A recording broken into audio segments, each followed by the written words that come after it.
After the craziness of 2020, there have been an absolute explosion of spiritual awakenings taking place on the planet. So I want to give you guys some of my firsthand experience navigating this spiritual awakening journey from the past 5 years of some of the traps and pitfalls that I have found myself in. That way you guys don't even have to deal with all the BS and you can just take it smooth sailing with this advice. So stay tuned.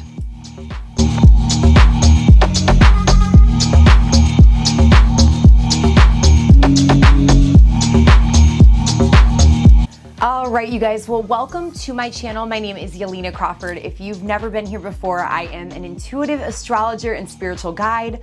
And welcome back to anybody who has been here. I am always so forever grateful that you tune into another video. Any engagement with the channel, like subscribes, comments are also greatly appreciated too, because you guys have the ability to help a small business grow, as well as showing the YouTube algorithm that you are interested in this type of content. So thank you guys very much for that right up front. And I want to go ahead and get started. Let's dive right into the content. I have a lot to bring to you guys today. This is all about the common pitfalls and traps that might keep you stuck on the spiritual awakening path. And honestly, I really loved having videos to help guide me on my path too when I felt stuck or when I didn't know certain things. So why not be a way shower and help guide other people? And I encourage all of you guys to do that too. If having a YouTube channel or a blog or something like that is something that you are interested in yourself. Because once we navigate it, we got to share it. That is what we are here to do. We are pioneers of the spiritual awakening journey. So we're going to go ahead and get right into it. First and foremost, we've got number one. This is all about the spiritual ego, and it is very, very common. I know that it doesn't sound very exciting because who wants to really admit that they have an ego, but I'll tell you right now that every single thing that I'm about to list off to you guys on my list today, all 10 common spiritual awakening traps are things that I have been stuck in myself. This is not stuff that I just searched on the internet. This is all stuff that I personally have experienced firsthand. But anyways, the ego really likes to keep us separate. It likes to keep us unique. So once we detach from our old life, right, we step onto the spiritual path, we may have held on for dear life to that old life, and that could have probably been an issue as well. But once we finally step onto the spiritual awakening path, the ego likes to re-identify with the new path that we're on. When we first step onto the path, we learn about meditation and crystals and all of this exciting stuff about our superpowers and how we are a lot more powerful than we've been led to believe. And we've been lied to all of our lives, and that there's just a whole lot about reality that we have not been told. Well, when we find this information out, there tends to be an aspect of us that is like, oh, yay, I got the lucky ticket. I'm so excited. I found the key to the treasure chest, right? Which you have. You definitely have. So don't think that you haven't. But we tend to want to show it off, like wear it as we would wear our coat or our outfit. And it's like an honor badge, right? And it is, we should be very happy about it. But at the same time, a pride thing and our ego identity attaches onto that.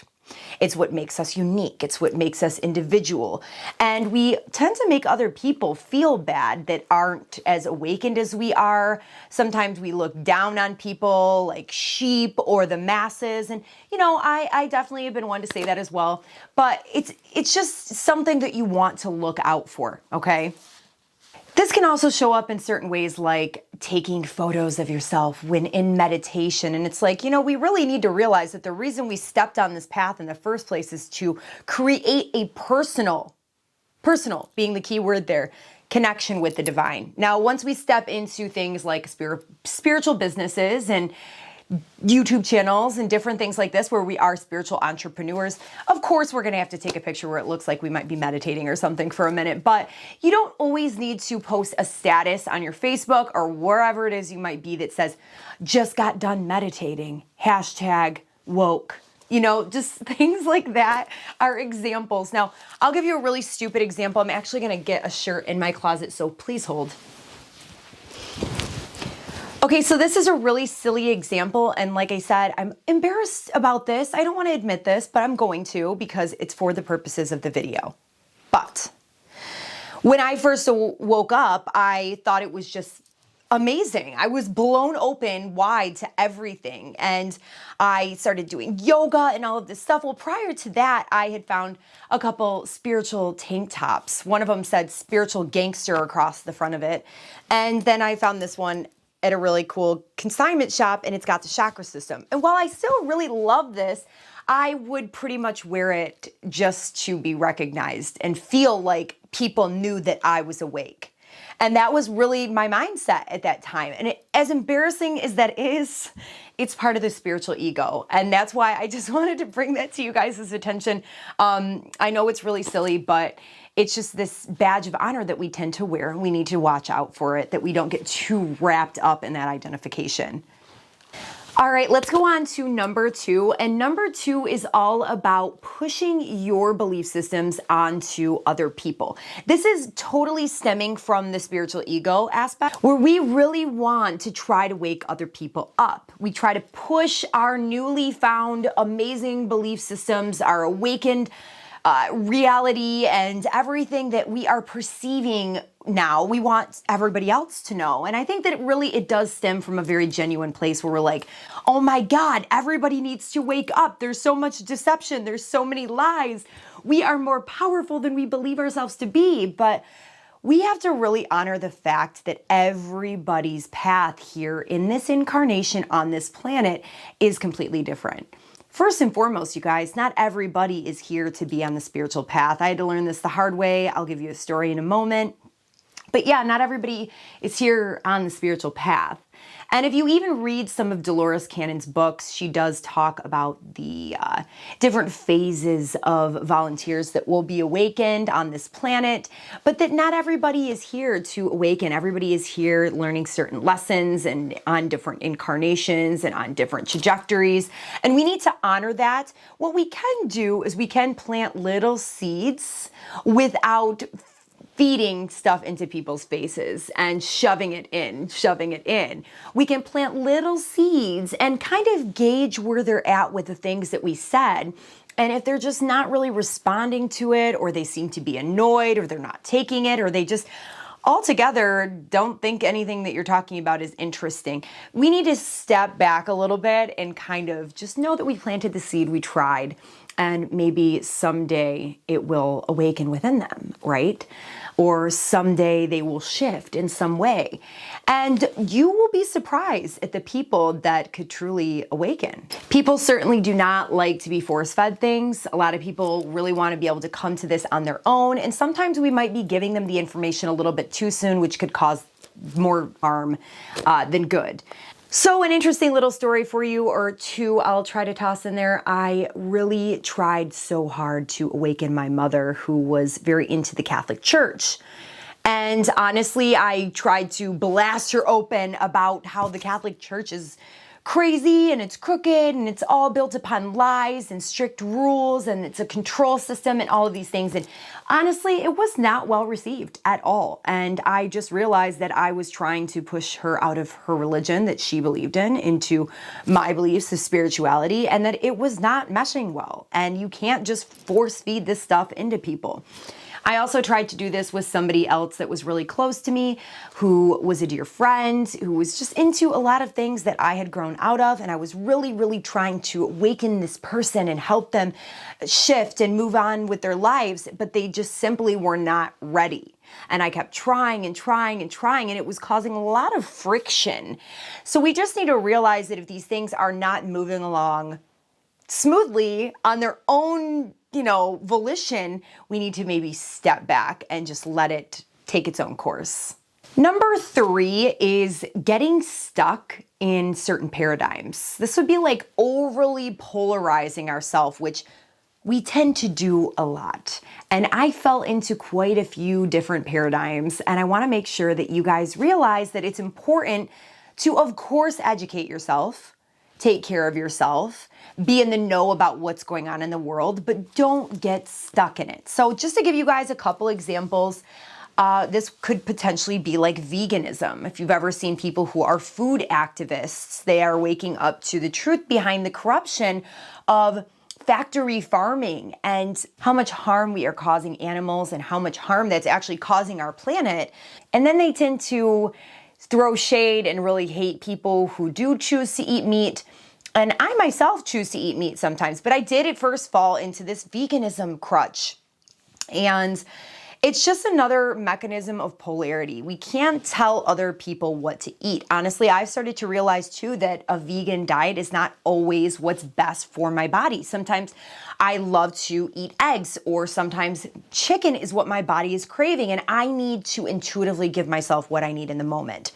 So we realize that we are over polarizing. Just some of the other pitfalls and paradigms that you might fall into on the spiritual awakening trap could be the whole ET disclosure movement, or the truther movement, and the conspiracy theory rabbit hole. And listen, you guys, first and foremost, let's make a declaration here that I know a lot of this stuff is true. I know, trust me, I've done the research, I see it firsthand, and I've had a major awakening moment which helped me to perceive reality and the truth of what is really going on that a lot of people still are not seeing.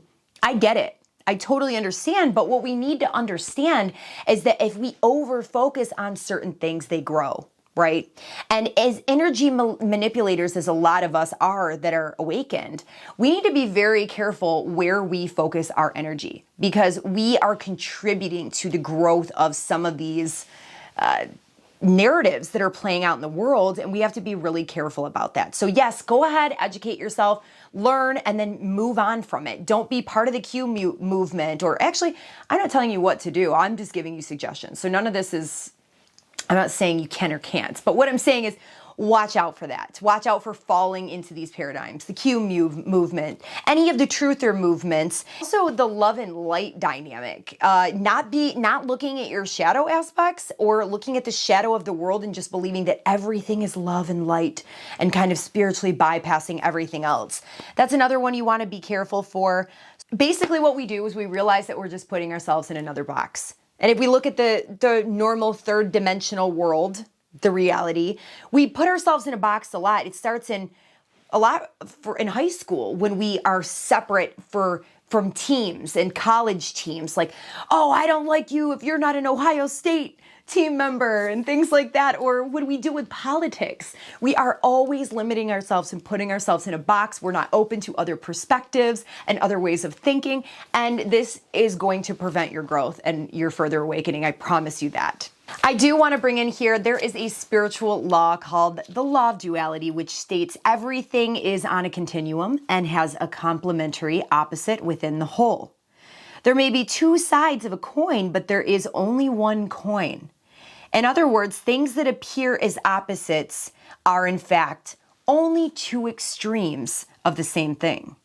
So just remember that when you're polarizing yourself and you're leaning in one direction a little bit more than the other, maybe kind of bring in your awareness and say, am I putting a little bit too much time and effort into hating this president so much? Or am I spending a little bit too much time focusing on all the good and joy in the world and how we shouldn't focus on our shadow because what we focus on grows?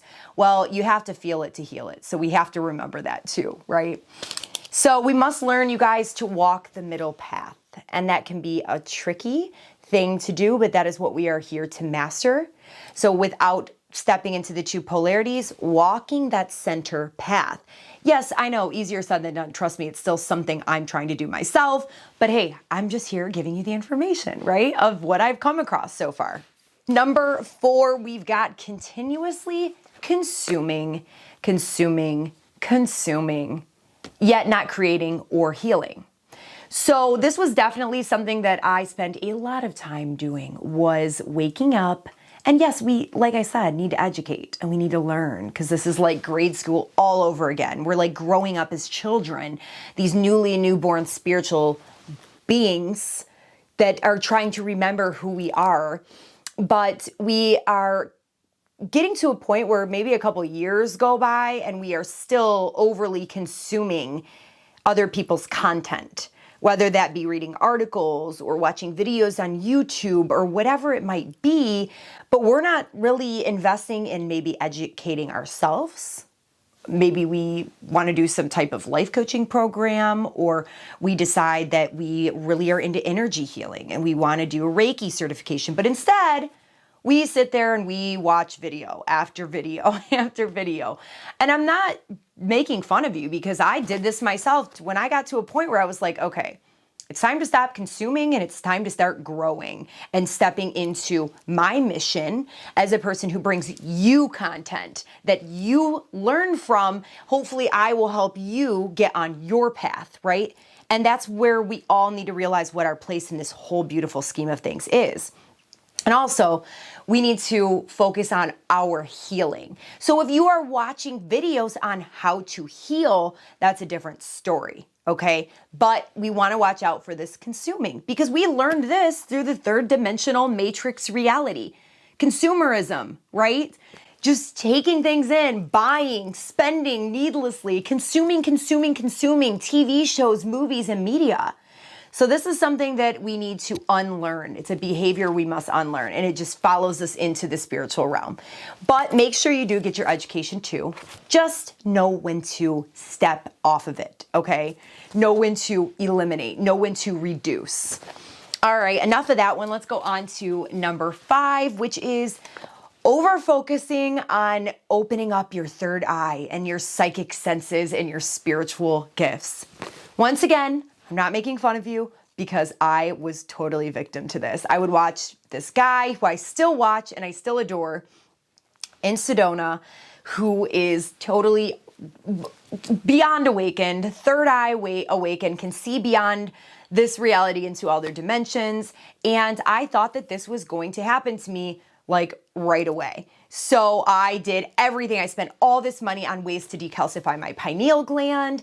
And I'm not saying you shouldn't do this, because it's amazing to work towards that, right? But when you are spending all of your time specifically on that, when there is a lot of other things that you could be doing. What somebody eventually told me, which was extremely helpful, was that the key to unlocking your gifts is through your own healing. And through your own remembering, and through your own unlearning of past conditioning, okay? It's all those fun things, you guys, that we don't really love to do, that can be painful, that can be really tough to look at, those aspects of ourselves. But it must be done, because we have to shed these layers. We have to shed the conditioning, these old versions of ourselves, that trauma, all of these things that have happened to us, in order for us to truly step further into our light and into our purpose. So if you really, truly want to open up your spiritual gifts, I would suggest figuring out how to do some shadow work, right? Maybe finding some type of spiritual coach, or I think a good start can be even getting to know yourself by learning your astrology chart. And I'm not just trying to give myself a plug because I'm an astrologer, but of course, you can book a reading below.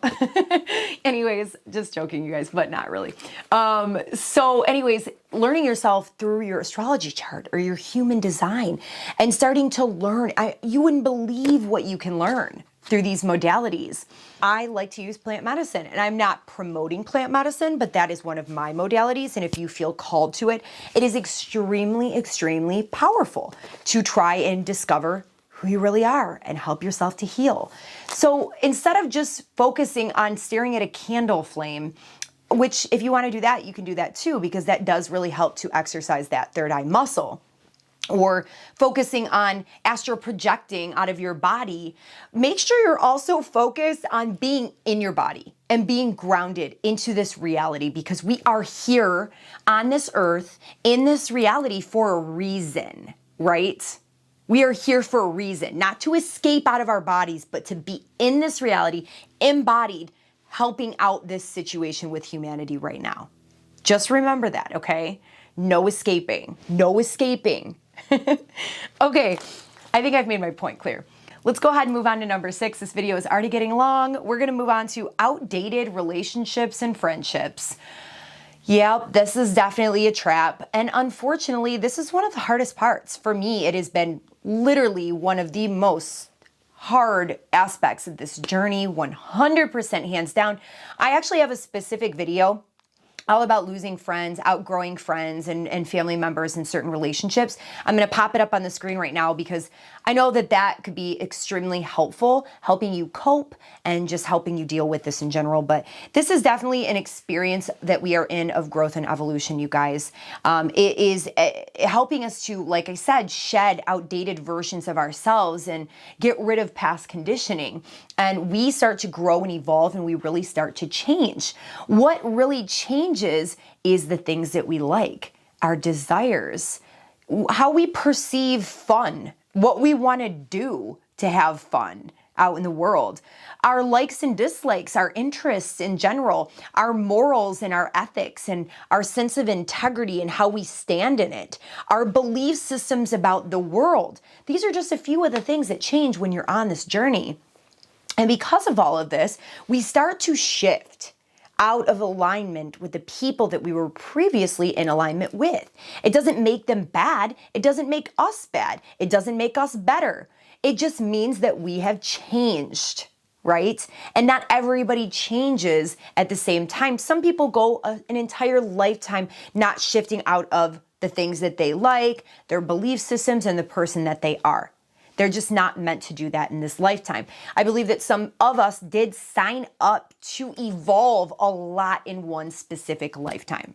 We signed up for like a double duty of evolution, and that's why a lot of us have had a damn shit show of an experience in this life, me being one of them, where it's just been cray-cray, right? So it's okay. It's completely fine.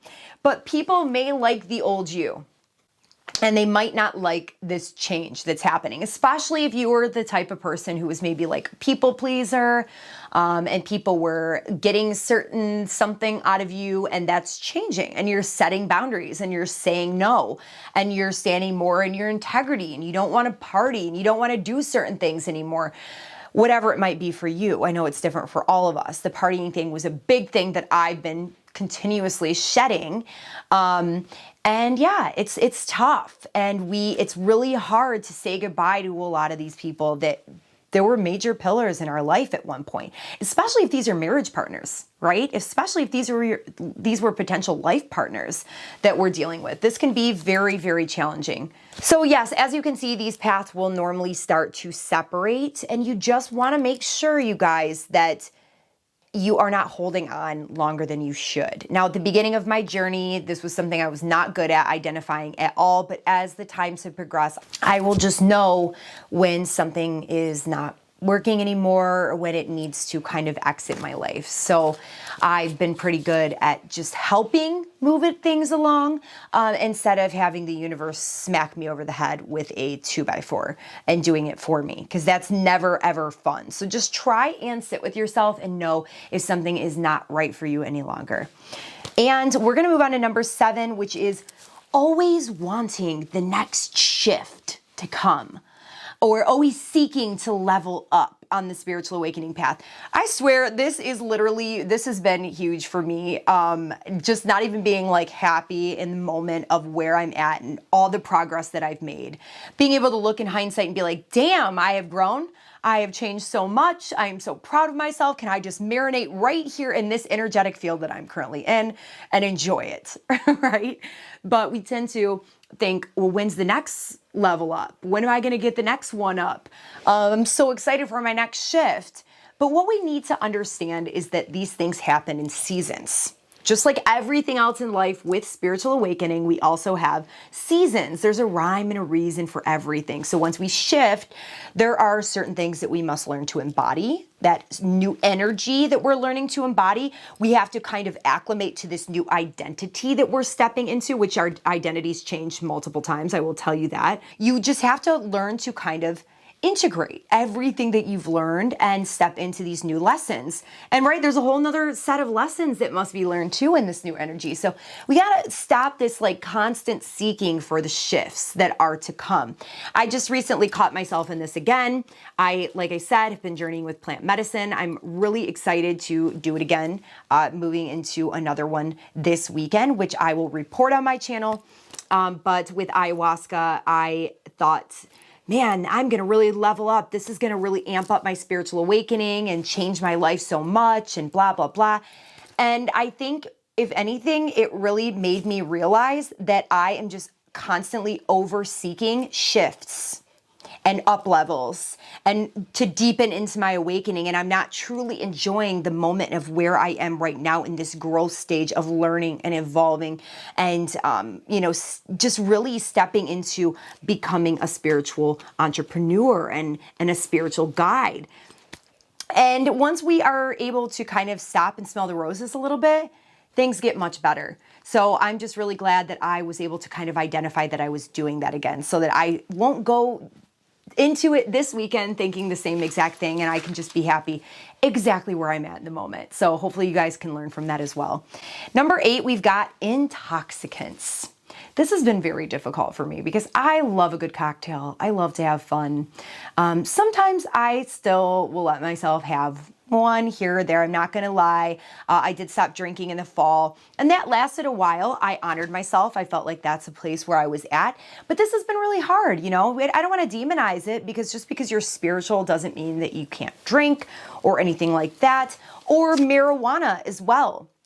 But what we need to understand is basically that as you merge further and further onto your path, everything is made up of vibration and frequency, including all the foods that we have and that we put into our bodies, including these drugs and alcohol.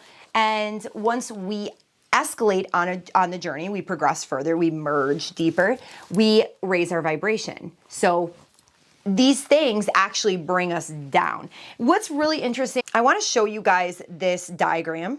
This is a diagram from a book written by Dr. David Hawkins, and it's called The Map of Consciousness. So as you can see, at the bottom here, we can see where alcohol is listed at 175 on the Enlightenment scale. And we can see that it's actually above things like anger and grief and fear and apathy. So really, and I'll give you an example of my own life. When I was first starting on the spiritual awakening path, when I just woke up, I was going through a lot of trauma. I was processing a lot of things that had just happened to me. I was of a pretty low vibration. I was grieving, I was hurting, I was in pain, I was still kind of going through some addiction, a lot of different things, some really difficult situations with friends and boyfriends and things like that. And really, honestly, marijuana and alcohol would help to ease my nerves and calm me down sometimes. And then it becomes a problem when it becomes a crutch, right? So I had to give it up because of that, but it did serve a purpose at one point in my journey, and I'm not making that okay for anybody. I'm just kind of explaining to you here that, as you can see, it is a little bit higher up on that scale. So we just use it sometimes to help, release nerves or anxiety, but obviously it is not a fix, okay? And then you progress further on your path. As you can see, weed is a lot higher up. It's at 350 on the Enlightenment scale. But again, it's a crutch. It's another thing that we can very easily fall into if we overuse it. But it's also a plant, and plants all have a source of consciousness. It's a spirit that lies within the plant, right? So this is also a tool that can be used to connect to higher power or source or whatever it is that you're trying to connect to. And again, I'm not trying to promote it, but that's just what I find very interesting about this scale. Because we even see all the way at the top are things like meditation, hypnosis, ayahuasca, DMT, shamanic journeying. You want to work to raise your frequency above that of weed and alcohol. So once you do raise it above weed and alcohol, you will start to notice that when you do consume those substances, it actually brings you down. So it actually lowers your vibration significantly. I was having the worst hangovers, even if I would have 2 like seltzer alcoholic drinks or something like that. And it was causing me so much more harm than it was helping me like it used to in the past ease my anxiety. It was actually causing me to have anxiety because I had worked so hard and progressed on my path that I had elevated myself above the frequency of marijuana and alcohol. So everything we consume affects our consciousness, and we have to be careful once we get further along the path what it is that we're consuming.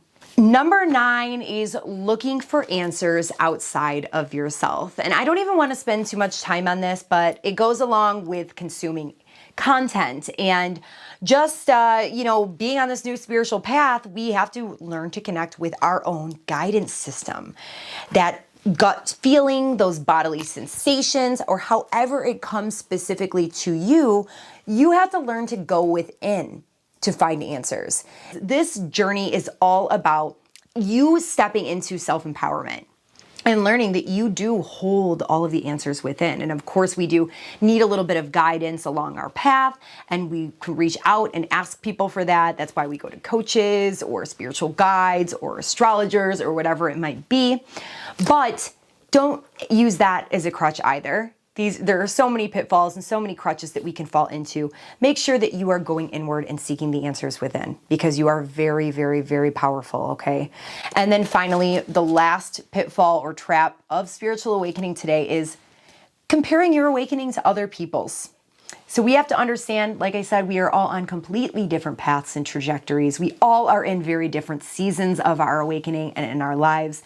And awakening is not a linear path. It goes in cycles, and it's twists and turns, and it's very multi-dimensional, and it happens out of order and out of sync, and things are all happening simultaneously, and we need to understand that it's not something that can be understood with that rational, analytical, logical mind. And we need to be able to see things from a broader perspective, and if we're not able to, we need to just be able to understand where it is that we are in every moment and learn to trust, okay?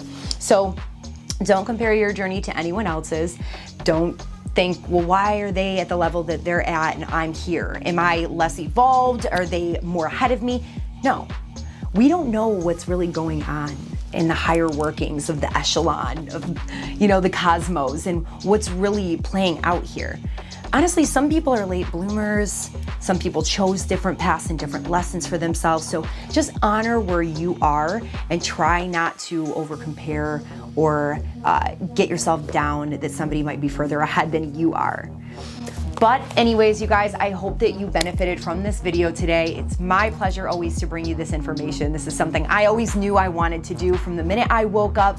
And I hope that this inspires you guys to get out there and find what it is that you want to do and what your role is going to be in this whole grand scheme of things. But once again, if you could help out a small channel and small growing business, tap that like button below, leave me a comment of how you benefited and how you resonated with this. And again, make sure to tap that subscribe button. I have got content coming to you on a weekly basis. If you are interested in booking an astrological reading with me, I've got a couple different options and we can get our chat on. You can find the link below to purchase a reading. And yeah, if you are looking for any freebies, I've got guided meditations, I've got journal inserts and everything like that. So you can find the links for all of that fun stuff below too. But thank you guys so much for being here with me. I love you so much. Peace and namaste, my friends.